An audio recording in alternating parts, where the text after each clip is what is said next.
Today, my friend, I'm going to solve your problem about why you're struggling with any knife.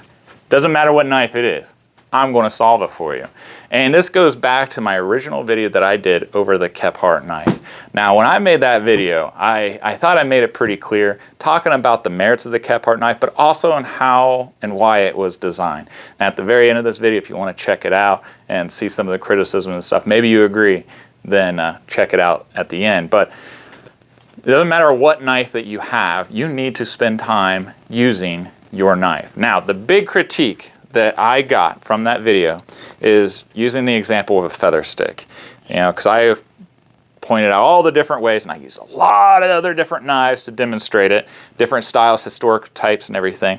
But you know, I was talking to people and saying, you know, it's really hard to work a stick and create decent feather sticks with this knife going from heel to toe. I think that's right. You know, from the first inch to the very tip. It's just really difficult to keep consistent control. You can do it, but there tends to be a little bit of a weight shift. And that's just in the shape of the Kephart knife. If you know the Kephart knife, it's a spear point, so it's kind of narrow, then it flares out, and then it gets narrow again.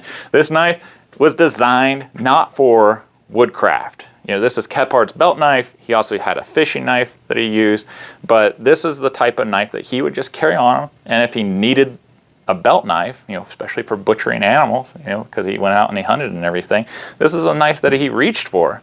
Now, you can create feather sticks. You can create tinder. You can, you know, cut wood and rope and anything else with this knife. It'll do all those things, right?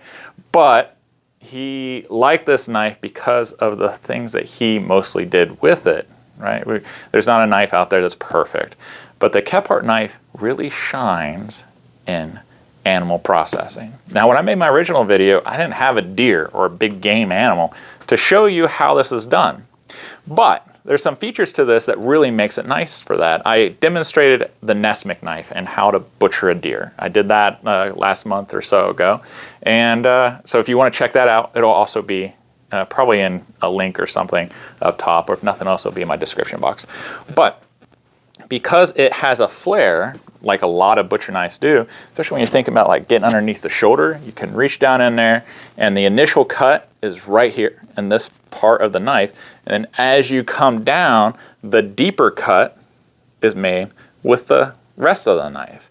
So you're not making nice, clean, even cuts. You don't want to make saw cuts in meat. That's not what you do, right? You want nice, straight, clean cuts. And when you're skinning an animal, what's nice about this, and because it doesn't have the tang on it, or I'm sorry, not the tang, since it doesn't have the guard on it, you can hold it like this, and as you're peeling back the skin, you can use this section of the knife, since it's flared out a little bit, to skin the animal. It's wonderful.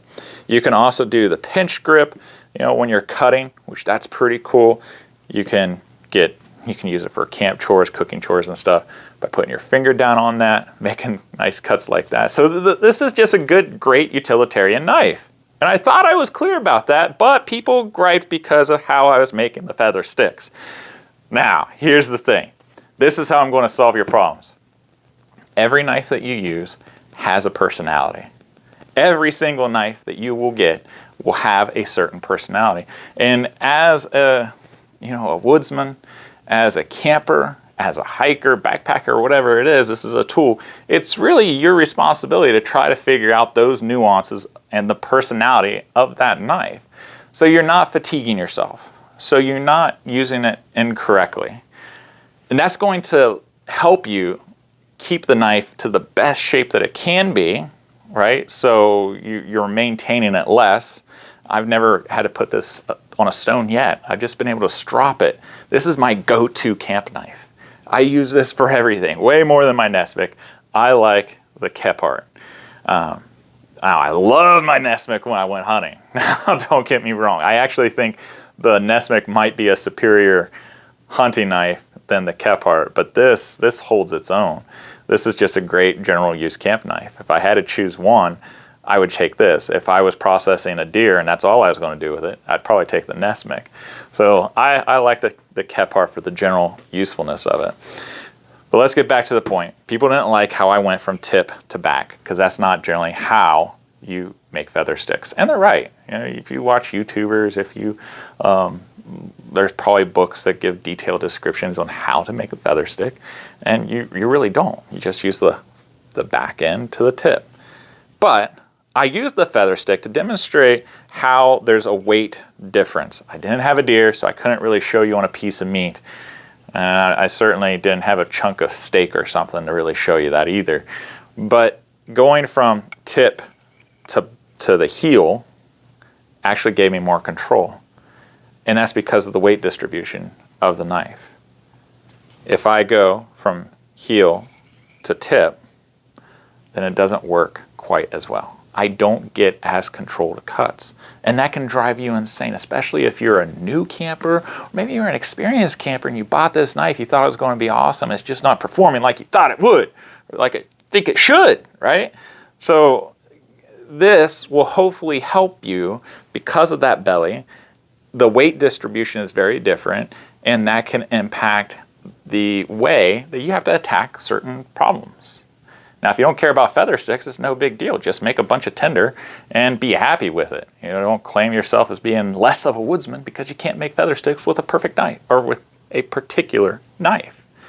No need for that, right? You could still start a fire with a bunch of curls, with a bunch of tinder. A feather stick is not necessarily a badge of honor. Some people practice it and they get really good at it, and that's their thing, and that's cool, you know? But it's not 100% necessary to keep you alive and start a fire. The reason why I chose the feather stick is to demonstrate weight distribution on the knife, to talk about the physics of the knife, because as you're pushing on it, this, you know, my knife does not have as much power. I can hold this and try my best, but due to physics, the stick is actually at the advantage because this is the hinging point. However, if I go here, the stick is at the disadvantage versus my fist because of the hinging point. So that, along with the weight distribution, just makes this a lot easier to use. Now, if you like discussing this kind of stuff, if you like sharing information, learning from each other and stuff, learning not just from me, but from other experts in the community, the outdoor community, then I want to invite you, like I encourage you to check out our new community, the Traditional Camp Crafters Guild. You can get on there for 5 days, okay? Just try it out, poke around, see if it's a good fit for you. If it's not, then there's no stress of continuing. You don't even have to put in a credit card unless you decide to continue. So 5 days, get on there, check it out. We got some great things going on. Sarge Vining and I are getting together. He's putting on a roundtable discussion and question and answer. He's going to talk about backpacking and haversacks and how you can choose the best for your particular needs. And I'm helping him host that, but he's the star of the show. And again, it's question and answer time. And that'll be next week. So 5 free days will get you in there and to watch that and at least get something more out of it. But it's a really good community. There's something on there for bushcrafters, historical campers, backpackers and hikers, and just traditional campers and outdoorsmen. If you're a hunter, welcome on. Like, come on in. So I encourage you to check that out. I can't wait to see you on there and welcome you aboard. It took me 1.5 years to figure out with my Nestmic why I was struggling using it in woodcraft. It's not a woodcraft knife, for that's number one, but why I was struggling figuring out, even in the same way, going from tip to heel. Like, man, I'm not making the same cuts. What's the deal? Where is the sweet spot on this knife? And then it hit me. Instead of forcing the knife, I actually drew the stick back and I was able to be successful. And I was like, daggone, Sean, how did you mess that up? You should have known better, right? But, you know, these things happen. Now, so that's going to change your life. That's going to change your game. And hopefully it clarifies all the haters on that video. Again, at the end of the video, I'll show you what that is. I want to really quick give a shout out to Mr. McKnight, Randy McKnight. He's a viewer, good friend of mine. He sent me a care package of things to give to my scouts. And sir, I appreciate it. I'm going to give Mora to one of my scouts because in my troop, you have to be first class or higher to carry a belt knife. It's like a badge of honor. So I'm giving this one to one of my scouts, and I thank you for doing that for them.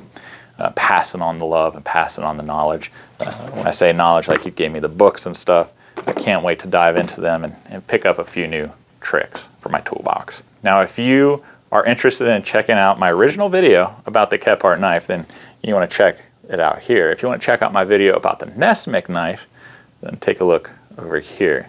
I appreciate you guys coming on. If you like it, please click like.